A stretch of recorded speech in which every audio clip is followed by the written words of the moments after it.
Sir आप फ़र्ज़ करें कि आप एक वीरान इलाके में जा रहे हैं और आपके पास एक गाड़ी है, मुकम्मल फिल है, लेकिन साथ वाली सीट आपके खाली है। तो वीरान इलाके में दो लड़कियां खड़ी हैं, एक कतरीना कैफ है और एक सोनाक्षी सिन्हा है। आप उनमें से किसको लिफ्ट देना पसंद करेंगे? देखिए, अस्सलाम वालेकुम, मैं हूं आपका होस्ट उसामा सुल्तान और आप देख रहे हैं उसामा सुल्तान यूट्यूब चैनल। नाज़रीन, आज हमारे मेहमान जिन्होंने हमें ज्वाइन किया है मोहम्मद सादिक, जो कि सीनियर सहाफ़ी हैं और अरसा 8 साल से रोज़नामा दुनिया न्यूज़ से मुंसलिक हैं। तो हम इनसे बातचीत करने की कोशिश करेंगे और बहुत से ऐसे हक़ाइक़ जिनसे आप ना वाकिफ़ हैं, हम उनसे पर्दा उठाने की कोशिश करेंगे। अस्सलाम वालेकुम। वालेकुम सलाम। सर कैसे हैं आप? ठीक ठाक हैं? हाँ जी, ठीक ठाक। सबसे पहले आपने अपनी मसरूफियात में से हमें कुछ वक्त दिया, मैं आपका मशकूर हूँ। हमें ये बताएं कि सहाफ़त का सिलसिला आपने कब शुरू किया, आपने कब आगाज़ किया सहाफ़त का? बिस्मिल्लाहिर्रहमानिर्रहीम। मैंने सहाफ़त का आगाज़ 1993 में किया। मैं अपनी तालीम से फ़ारग हुआ तो मेरे एक दोस्त जर्नलिस्ट थे, वो मेरे पास आए तो उन्होंने कहा कि मैं अखबार निकाल रहा हूँ हफ्ते रोज़ा, तो आप मेरे साथ जो है ना वो शामिल हो जाएं, हफ्ते रोज़ा आप हम अखबार निकालें। तो हमने हफ्ते रोज़ा अखबार जो है ना वो शुरू कर लिया, वो निकालना शुरू कर दी। तो तब से फिर मैं कंटिन्यू जो है ना वो सहाफ़त से मुंसलिक हूँ। मुख्तलिफ़ अखबारात वगैरह जो हैं वो उनकी रिपोर्टिंग करता रहा हूँ। और जब से ये फिर दुनिया न्यूज़ का अखबार आया, रोज़नामा दुनिया, 8 साल से, तो उस वक़्त से मैं उसके साथ माशाल्लाह। हमारे नाज़रीन को ये बताएं कि सहाफ़त कैसा प्रोफेशन है? देखिए, ये बड़ा मुश्किल काम है, इतना आसान काम नहीं है, लेकिन ज़ाहिर है अल्लाह ताला ने एक ड्यूटी लगाई होती है। कोई पुलिस में होता है, कोई फ़ौज में होता है, कोई अपने महकमे होते हैं।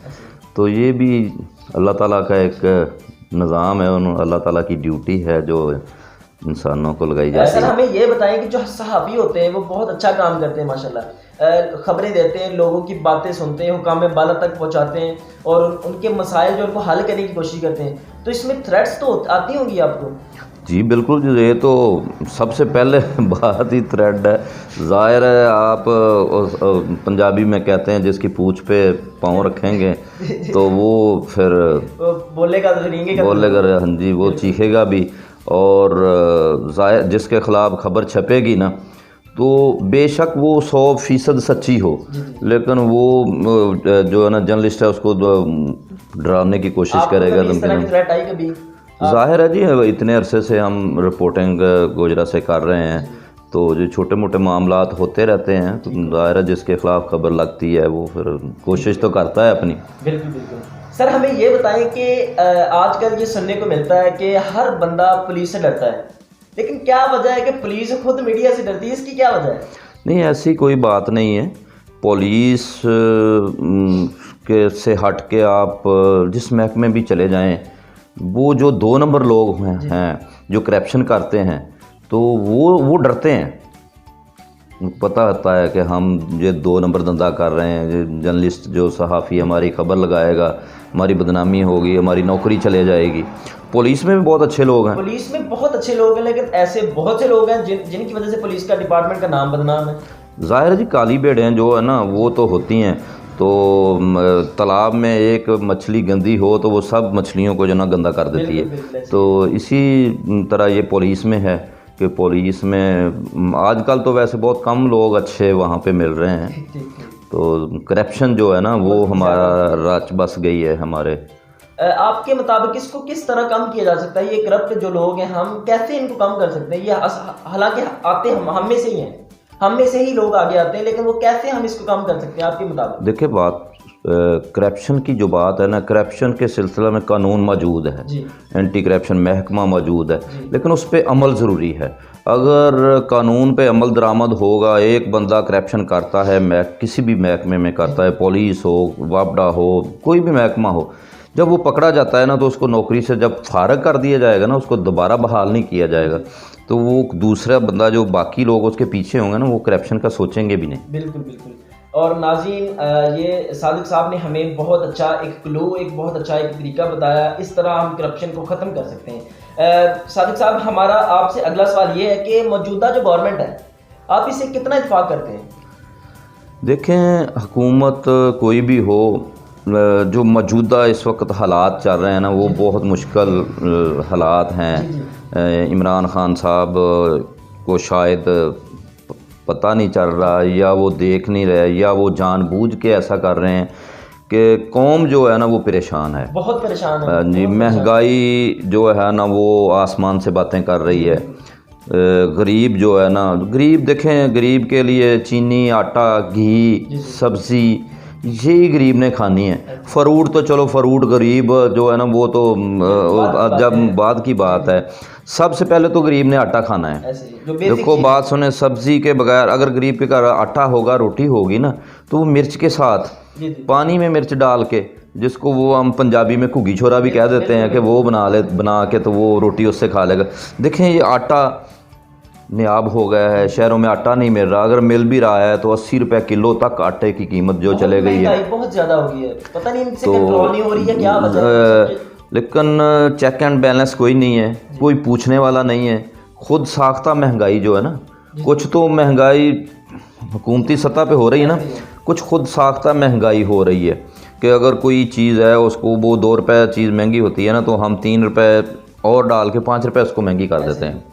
इस पे कंट्रोल कोई नहीं है, मैं कंट्रोल होना चाहिए। चीज़ है कि कुछ प्रोडक्ट्स ऐसे होते हैं जो कंपनी खुद उस पे कंपनी जो है उसको सेल करती है, अपनी मर्जी के मुताबिक सेल करती है। इसके बारे में आप क्या कहना चाहेंगे? मतलब कि 3 रुपए की, जैसे आपने पहले बोला कि 2 रुपए की चीज़ है, वो 3 रुपए खुद डाल के 5 रुपए की सेल कर रहे हैं। वही बात है ना, चेक एंड बैलेंस नहीं है ना। अगर वो कोई उसको पूछने वाला होगा तो वो खुद साख्ता महंगाई नहीं कर सकेगा। अगर उसके खिलाफ कार्रवाई होगी, उसके खिलाफ कोई एक्शन होगा, उसको भारी जुर्माना होगा। ये हमारे जो है प्राइस कंट्रोल मजिस्ट्रेट मौजूद हैं, वो चेक करें ये आटा क्यों महंगा फ़रोख्त हो रहा है, चक्कियों पे आटा क्यों महंगा फ़रोख्त हो रहा है। ये बड़ी बदकिस्मती की बात है। एक जो आम तबका जो है, आम पिसने वाला तबका, मजदूर तबका, उनके लिए आटा ही इतना महंगा है। 2600 के 2600 के 2700 रुपया रेट है उनका। वो आटा नहीं खरीद सकते, बाकी चीज़ें तो एक तरफ रहेगी। चले खैर, हमारी बातचीत जारी रहेगी। हमें सर आप ये बताएं कि आप फ़र्ज़ करें आप 3 भाई हैं, आपका एक भाई जो PMLN से ताल्लुक़ रखता है, नून लीग को सपोर्ट करता है, एक भाई आपका PTI को सपोर्ट करता है, आप किसको सपोर्ट करेंगे? मैं ज़ाहिर है को जो मुल्क दोस्त पार्टी होगी, वो कोई भी हो, PTI हो, PML हो, PPP हो, जो मुल्क का सोचे, मुल्क दोस्त होगी, हमारे मुल्क की बेहतरी सोचेगी, अवाम की बेहतरी सोचेगी, मैं उसको सपोर्ट करूँगा। ज़बरदस्त ज़बरदस्त। महंगाई के मतलब पहले हमने बात कर चुके हैं, तो महंगाई को कम कैसे किया जा सकता है? देखिए, महंगाई को मैं पहले भी बात कर चुका हूँ कि महंगाई को कंट्रोल करने के लिए हमारे पास प्राइस कंट्रोल मजिस्ट्रेट मौजूद हैं, असिस्टेंट कमिश्नर मौजूद हैं, तहसीलदार मौजूद हैं।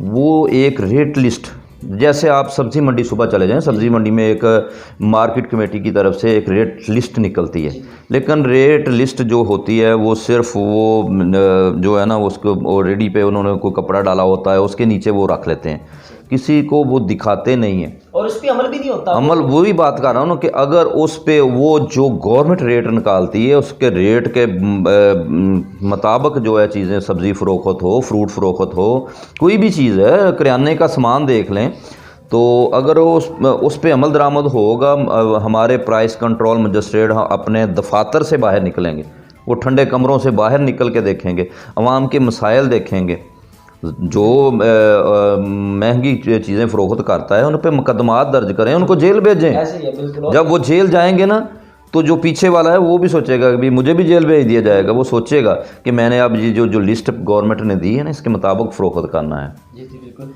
हमारा आपसे अगला सवाल ये है कि आइंदा जो मुल्की हालात है वो किस तरफ जाते दिखाई दे रहे हैं आपको?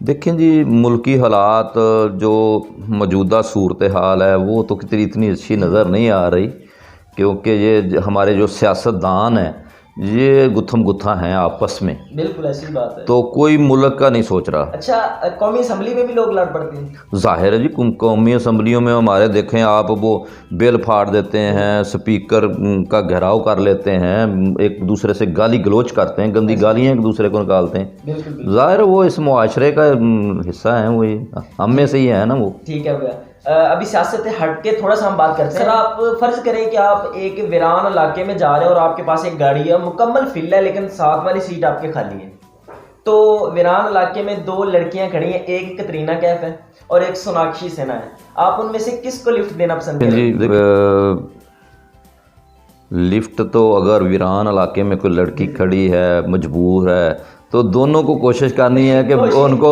उनकी जान बचाई जा सके, क्योंकि वीरान इलाके में खड़ी हैं। उनको दोनों को बिठा के ले एक बंदे को इजाजत है, आपको सिर्फ इजाजत है एक बंदे के नाम लेना है नाज़रीन के सामने। कतरीना कैफ जाहिर है, मतलब इसका ये हो गया स्टार है वो। जी जी बिल्कुल। चले ठीक हो गया। अच्छा, हमें ये बताएं कि आपके पास दो लाइफ जैकेट है, एक आपने खुद पहन ली है और दूसरी लाइफ जैकेट दूसरे बंदे की जान बचा सकती है, ठीक है। आप वो लाइफ जैकेट किस बंदे को देना पसंद करेंगे? हमारे दो ऑप्शन है, इमरान खान और नवाज शरीफ। जो मौजूदा हालात में तो दोनों इस काबिल नहीं है।